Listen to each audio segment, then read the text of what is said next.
Igitondo cyiza cy'umugisha gicamutse n'umugoroba mwiza ukurikije ingengabihe utwumviraho bakunzi ba Semugeshi bayingana dosiye Antarctique nongeye kubakira none mu gitondo cya tariki 26 Mata 2026 mukomeze mugire impagarike n'ubugingo. Reka twerekeze mu burasirazuba bwo hagati. Amashusho mubona kuri screen za mudasobwa cyangwa se telefone mukoresha n'amashusho yerekana bamwe mu bahoze ari abayobozi b'ikirenga muri Iran bishwe mu bitero byagabwe na Israel ndetse na Leta Zunze Ubumwe za Amerika. Kuba barishwe byo mu by'ukuri bigarukwaho, ariko icy'ingenzi gitumye aya mashusho nyazana ngo tunayakomozeho binajyanye n'amakuru y'ubutasi yaramaze iminsi anugwanugwa cyangwa se avugwaho bitari mu buryo ariko bweruye bitangazwa na Mossad ndetse n'inzego z'ubutasi za Amerika, Central Intelligence Agency, bemeza ko umuyobozi mushya w'ikirenga muri Iran Mujtaba Khamenei uyu ngo nawe yaba yarishwe cyangwa se agakomerekera mu bitero bikomeye Israel na Amerika bagabye rwagati Tehran muri Iran nyuma y'urupfu rw'uwahoze ari umuyobozi w'ikirenga akaba na se Ayatollah Ali Khamenei. Amashusho rero mubona ariho bari abayobozi b'ikirenga mu mitwe y'ingabo ndetse n'abayobozi mu nzego bwite z'ubutegetsi cyangwa se za leta bishwe na Leta Zunze Ubumwe za Amerika ndetse na Israel. Hojye kugaragara ishusho y'umuyobozi mushya w'ikirenga wa Iran Mujtaba Khamenei. Ngira ngo muracyari kubibona kuri ayo mashusho. Mujtaba Khamenei nabo ari ku rutonde rw'abishwe. Ese iki cyaba ari ikirango cy'uko uyu muyobozi w'ikirenga muri Iran nawe yaba yaraguye mu bitero bya Leta Zunze Ubumwe za Amerika ndetse n'igihugu cya Israel? Ni kimwe mu biri kwibazwaho.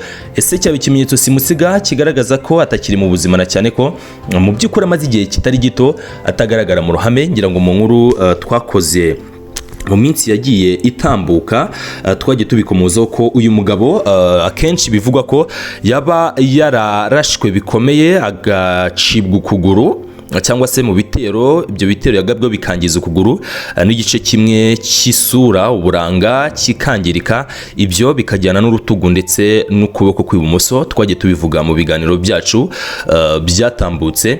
Kuri ubu rero kisinzi niba cyaba ari ikimenyetso simusiga kigaragaza ko uyu mugabo yaba atakiri mu mwuka w'abazima.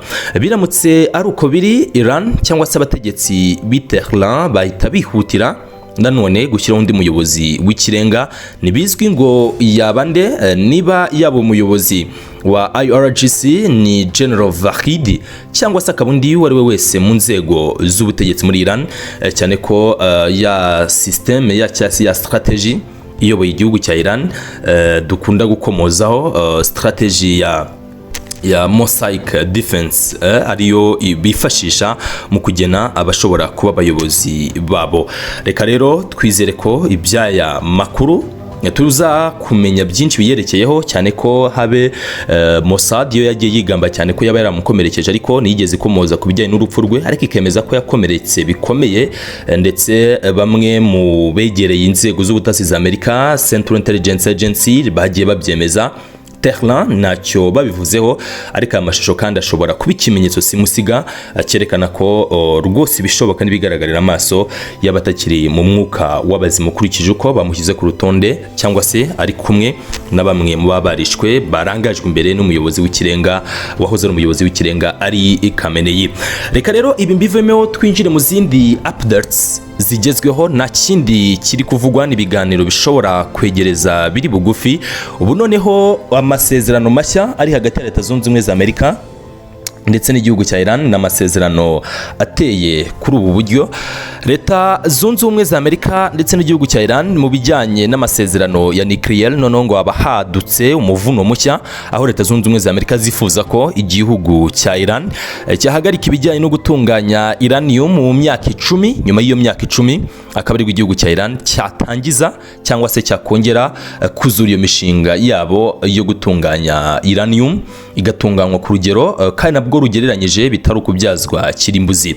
Iran bije bikurikira kuba yaragiye igaragaza ko ingingo yo kwemeza ko ishobora guhara burundu projet nuclear yagiye igaragaza ko iyi ngingo ubundi idakwiye no kuganirwaho cyangwa se atari ingingo kuganirwaho yo kuba Iran yasabwa ko projet nuclear zayo zahagarikwa cyangwa se bahagarika ibikorwa byose bifite bihurira no gutunganya buriya butare bwa uranium. Iran yagiye isubiramo kenshi ko itazigera na rimwe yegereza cyangwa se ifatanye ku rundi ruhande n'abadiplomate b'abanyamerika. Kuri ubu amakuru anaharekemeza ko Minisitiri w'ububanyi n'amahanga wa Iran ni Dr. Abbas Araghchi yaba ari muri Oman nyuma yo kuva mu ruzinduko rudasanzwe rw'akazi yagiriye Moscow, izindi ngendo ze akazigirira Muscat, bikumvikana akatagaruka Oman.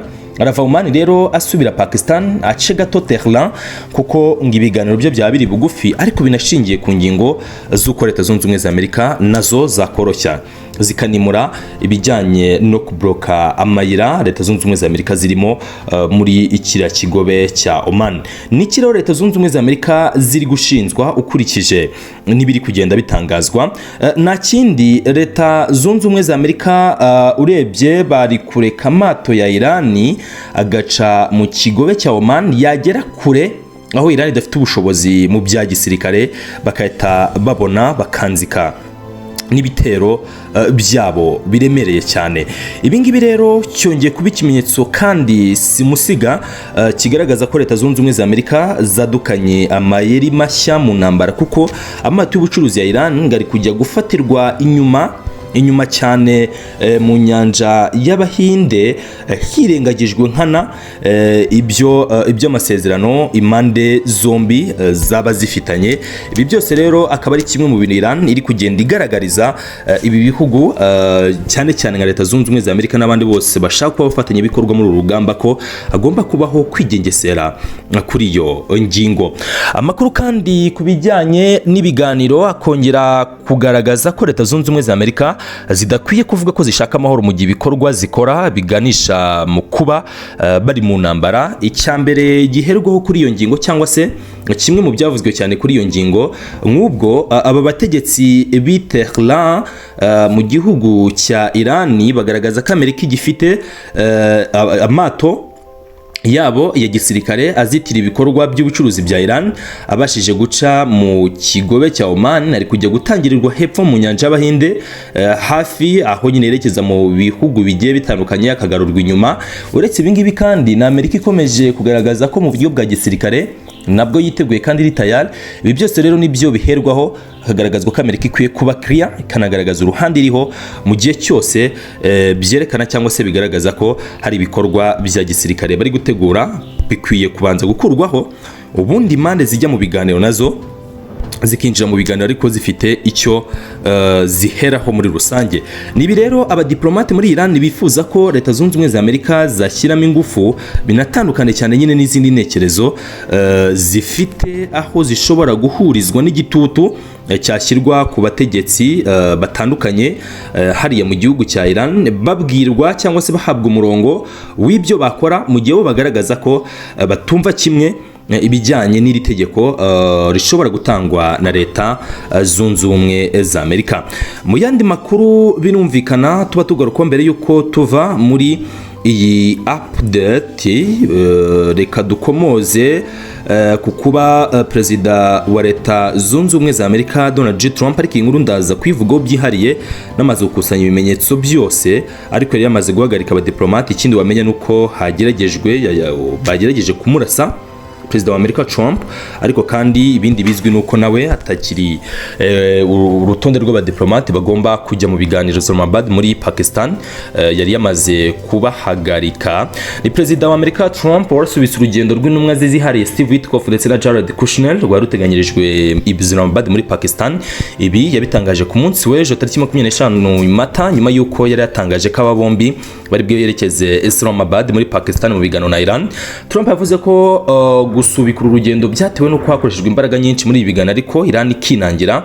Ati dufite amakarita yose bona na kimwe bafite bashaka ibiganiro icyo bazakora no kuduhamagara. Ibi bibaye mu gihe kandi byari biteganyijwe ko Witkoff na Kushner bahura na Minisitiri w'ububanyi n'amahanga wa Iran Abbas Araghchi we wari wageze muri Pakistan ariko we nawe akemeza ko yagezeyo kubwo urugendo rwe bwite, ntiyagezeyo ajyanywe no kuganira n'abadiplomate ba Leta Zunze Ubumwe za Amerika.